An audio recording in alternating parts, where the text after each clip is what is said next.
Parameters of transmission line. The performance of the transmission line depends on the parameter of the line. The transmission line has mainly four parameters: resistance, inductance, capacitance, and shunt conductance. These parameters are uniformly distributed along the line, hence it is also called the distributed parameter of the transmission line. The inductance and resistance from the series impedance, whereas the capacitance conductance from the shunt admittance. So this diagram shows the transmission model where Z is equal to R plus J omega L and Y is equal to G plus J omega C. Z is impedance.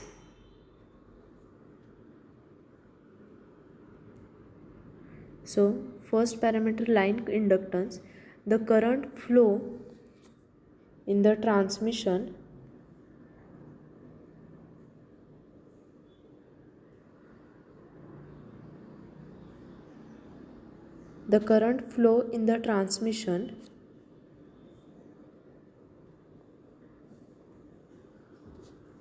line induces the magnetic flux. When the current in the transmission line changes, the magnetic flux also varies, due to which EMF induces in the circuit. The magnitude of the inducing EMF depends on the rate of change of flux. The EMF produces in the transmission line raises the flow of current in the conductor, and this parameter is known as the inductance of the line.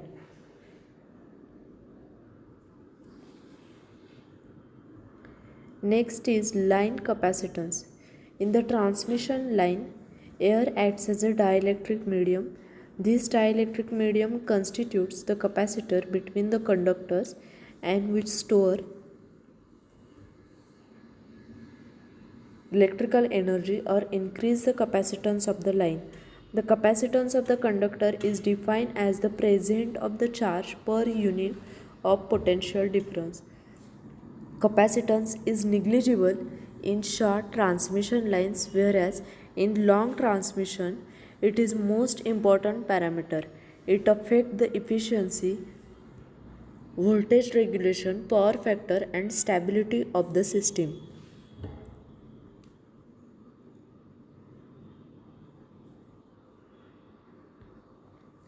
Next is shunt conductance.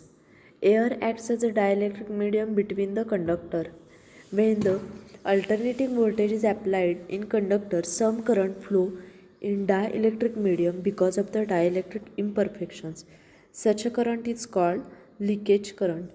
The leakage current depends on the atmospheric condition and the pollution like moisture and surface deposits. Shunt conductance is defined as the flow of leakage current between the conductors. It is distributed uniformly along the whole length of the line. The symbol Y represented it, and it is measured in Siemens. So the dimensional parameters are length, thickness, spacing, and thickness of the insulator. Material parameters are conductivity, permittivity, and permeability. The electrical parameters are R, L, C, and G, where R is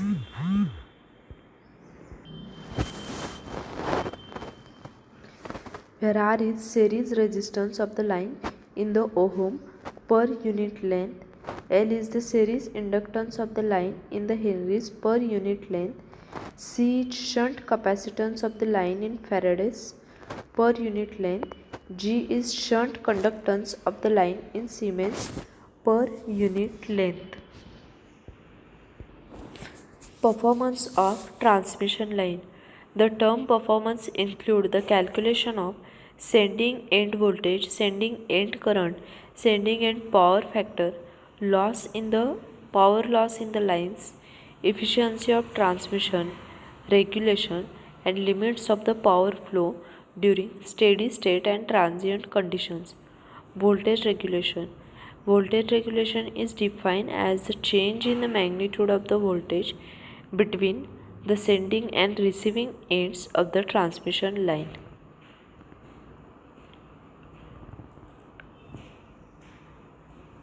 percentage voltage regulation is sending end voltage minus receiving end voltage divided by sending end voltage into 100. So the efficiency of transmission line is nothing but efficiency of is defined as the ratio of input power to the output power. So percentage transmission line efficiency is power delivered at the receiver end divided by power sent from the sending end into 100. Next is skin effect. It is the tendency for alternating current to flow mostly near the outer surface of an electrical conductor such as metal wire. The effect becomes more and more apparent as the frequency increases.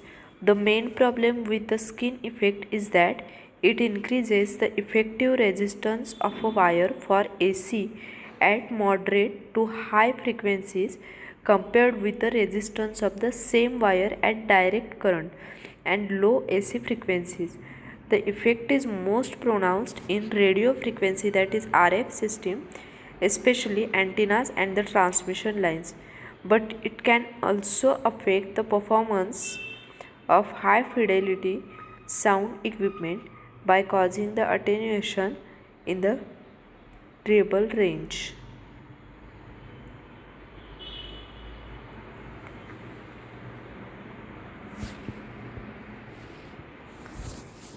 Next is distortion in transmission line. So first is frequency distortion. How does the frequency distortion occur in a line? So it occurs when a signals having many frequency components are transmitted along a line. Different frequency components have different attenuations. So hence the receiving end waveform will not be identical with the input waveform at the sending end. This type of distortion is called frequency distortion. Next is phase distortion. In signal processing, the phase distortion or the phase frequency distortion is distortion which is change in the shape of the waveform that occurs when a filter phase response is not linear over the frequency range of the interest. That is, the phase shift introduced by a circuit or the device is not directly proportional to the frequency.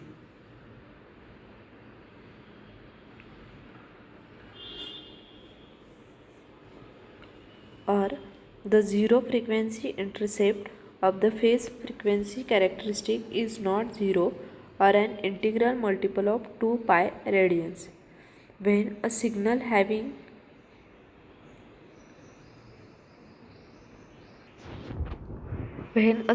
having many frequency components are transmitted along the line, all the frequencies will not have same time of transmission. Some frequencies being delayed more than others. So the received end waveform will not be identical with the input waveform at the sending end because some frequency components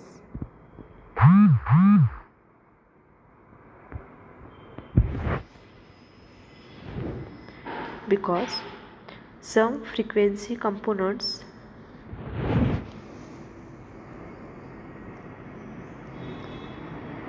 will be delayed more than those of other frequencies. This type of distortion is called phase or delay distortion.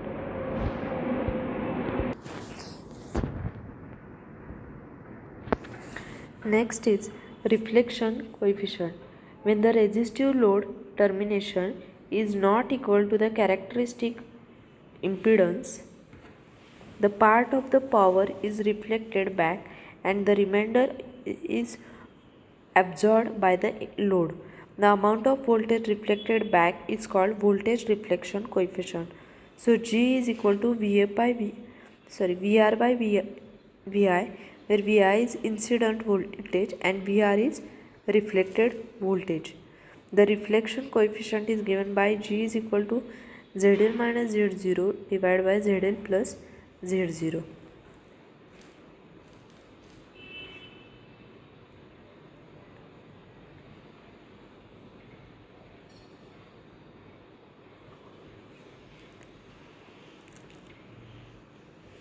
open and short circuited lines.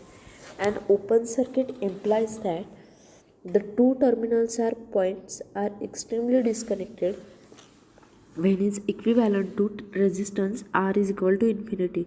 This means that zero current can flow between the two terminals. Short circuit means here the two terminals are extremely connected with resistance R is equal to 0, the same as an ideal wire. This means there is a zero voltage difference for any current value. The open circuit voltage is the voltage difference measured between the two terminals when no current is drawn or supplied. The short circuit current is the current that flows when the terminals are forced to have a zero voltage difference.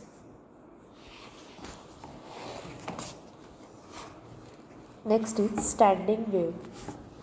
The forward and the reflected waves on the incorrectly terminated transmission line produce an interference pattern known as standing wave. A standing wave is the unique distribution of the voltage and the current along the transmission line that is not terminated in its characteristic impedance. The concept of standing wave can be best understood by considering the two cases of impedance mismatch at load or the antenna end of the transmission line, an open circuit and a short circuit. So this diagram shows the standing waves on an open circuit transmission line. Open circuit means an infinite impedance,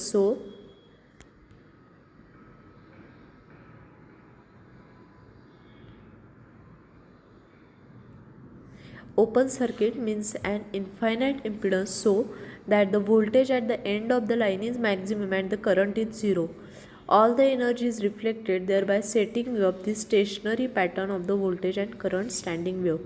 Practically, transmission line won't have a short or open. Instead, the load impedance will not be equal to the transmission line impedance. There are following characteristics of open circuited transmission line. The first one is the voltage standing wave ratio of the open circuited transmission line is infinity. The magnitude of the voltage reflection coefficient is 1. The phase angle of the voltage reflection coefficient for the open circuited transmission line is in phase. The first node of maximum voltage is lambda by 2. The first voltage maximum node is lambda by 2 away from the open end point. The current is minimum and voltage is maximum at lambda by 4 distance from the open circuited point. The current is minimum and the voltage is maximum at the open circuited point.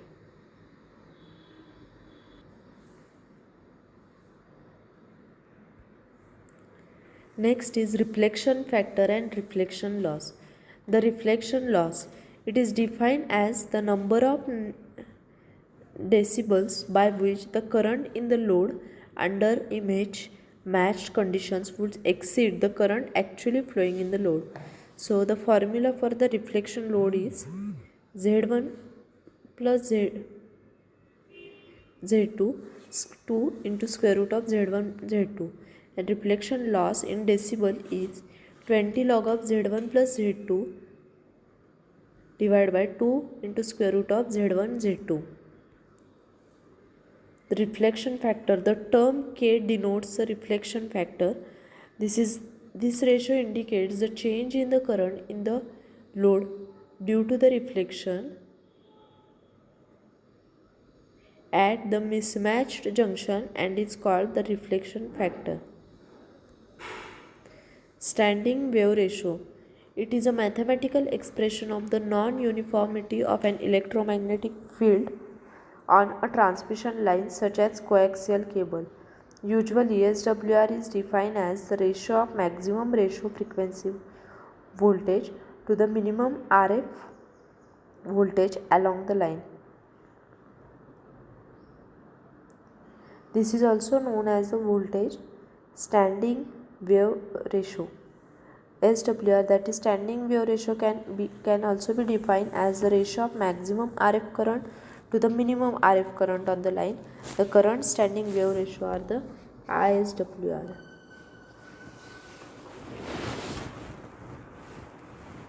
Input impedance for open and short circuit terminations. As the limited cases, it is convenient to consider the lines terminated in the open circuit or short circuit with ZR is equal to infinity or ZR is equal to 0. The input impedance of a line of the length L is, and for the short circuit ZR is equal to 0, so ZS is equal to Z0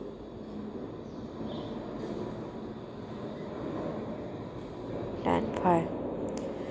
Before the opening circuit is considered, the input impedance should be written. The input impedance of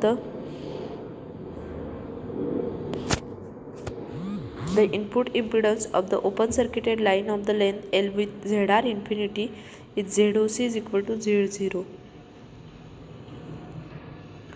So for the open circuited line, the current at open end is 0. Incident and the reflected current must be equal and opposite. Incident and the reflected voltage are equal with same polarity. Time for surge to reach end of the line is T is equal to L by Vp.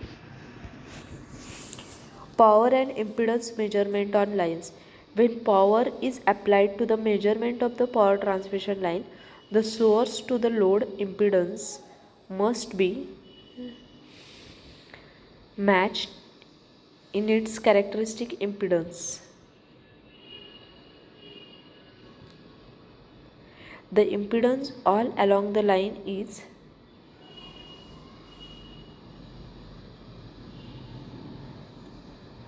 equal to the characteristic impedance.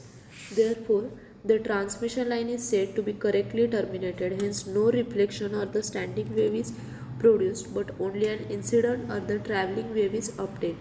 The voltage distribution along the line is uniform with loss-free line. The characteristic impedance is purely resistive and can be indicated by R0. The power obtained in such a non-resonant transmission line equal to the 1 square R0 or E square by R0, where I is the current, I square R0, I is the current, E is the voltage with characteristic impedance R0. Next is Smith chart. For complex transmission line, the use of the formulae become increasingly difficult and inconvenient, and indispensable graphical method of the solution is the use of Smith chart. In Smith chart, the horizontal line running through the center of the Smith chart represent the either the resistive or the or conductive component. Zero resistive or conductance is located on the left, and the finite resistance or conductance located on the right end of the line. The circle of the constant resistance and conductance. Circle of the constant resistance are drawn on Smith chart tangent to the right hand side of the chart and its intersection with this center line. These circles of the constant resistance are used to locate complex impedance and to assist in obtaining solution to the problem involving the Smith chart. Lines of constant reactance. Lines of constant reactance are shown on the Smith chart with curves that start from a given reactance value on the outer circle and end at the right hand side of the center line. Thank you.